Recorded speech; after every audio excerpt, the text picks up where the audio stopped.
Mon nom est Paul G. Lajoie et je suis agronome et pédologue. Pédologue, ça veut dire qu'il s'occupe des sols. Alors ça, c'est une carte pédologique. C'est vraiment un travail d'origine de Paul.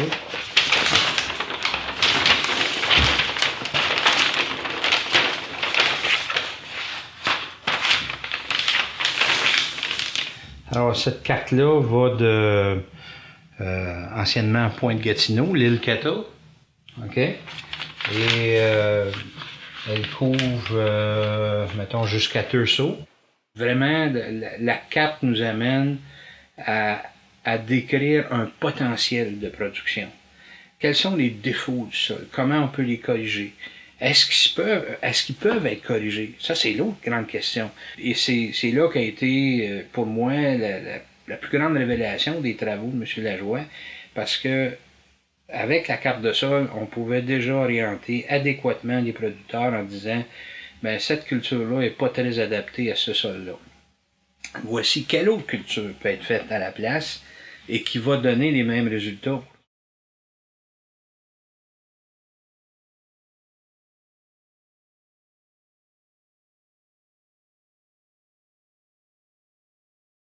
Alors, on a des cartes qui nous permettent de connaître de quel sol on a sur les fermes. Donc ça, c'est mon premier contact, mais sans jamais avoir rencontré M. Lajoie. Dans les années 80, on a une réunion de l'Ordre des agronomes et M. Lajoie a été invité à nous faire une petite conférence sur les coulées d'argile, qui est un mode de déplacement de sol qui est très fréquent dans notre région. Moi, ce que je voulais vous montrer surtout ici, c'était les presqu'îles. Hein? Oui. Les presqu'îles, c'est ça ici. Voyez-vous les traits qu'il y a ici, là? Tout ça, là? Oui. C'est des coulées d'argile qui ont fait des buttes et puis des vallons? Des petits vallons. Ouais. Alors, il nous a entretenus à la réunion de l'Ordre des agronomes, une réunion locale. Et là, on a pu avoir la chance de parler à celui qui a généré ces fameuses cartes-là. Puis là, qu'il y avait, même à la retraite, il y avait des choses à dire. Alors, ça faisait quand même 15 ans qu'il était parti à la retraite. Et puis là, il est revenu à nous entretenir de différents sujets qui le passionnaient parce qu'il avait trouvé des réponses à des questions qui s'étaient posées dans les années 50, dans les années 60, sans voir de réponse. Et finalement, un beau matin, on le sait, par information croisée, à un moment donné, il y a quelque chose qui fait surface.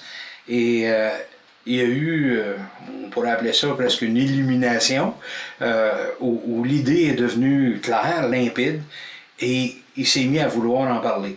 Et de fil en aiguille, M. Lajoie s'est mis à produire de plus en plus je dirais, d'informations à caractère scientifique qu'il fallait qu'on puisse comprendre puis mettre en place. C'est comme ça que j'ai connu M. Lajoie.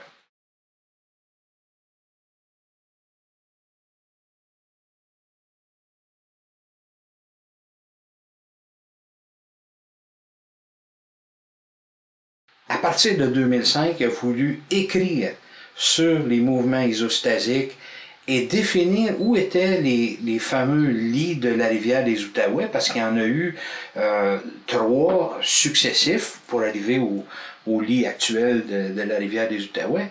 Et l'écriture a commencé en 2005, c'est terminé à l'été 2013, donc l'année où il est décédé.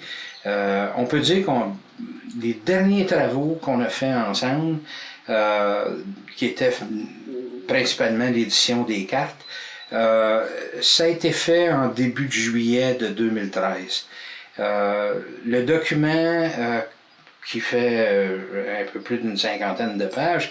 Ce document-là a été revu par des collègues par la suite, puis on a mis une date de fin à ce travail-là, une date de publication, si on veut dire, qui est le 10 septembre de 2013. En fait, c'était son anniversaire. Il est décédé à 99 ans et il est né un 10 septembre, donc ça donne à peu près 2 semaines entre son décès et il aurait eu 100 ans à ce moment-là. Il voulait que au moins son idée puisse cheminer et voir si elle tenait la route. Et je pense que c'est le temps qui va finalement dire si oui ou non l'hypothèse avancée, les idées avancées sont valables. La science, c'est ça, c'est d'émettre des hypothèses et de les valider. Et puis, à un moment donné, on peut avoir quelque chose qui va venir chambouler l'ensemble de ce qui était la croyance jusqu'à ce qu'une nouvelle découverte fasse son apparition. Le travail que M. Lajoie a fait et qui a été publié en 2013, ce travail-là va être enrichi si d'autres générations continuent d'y travailler.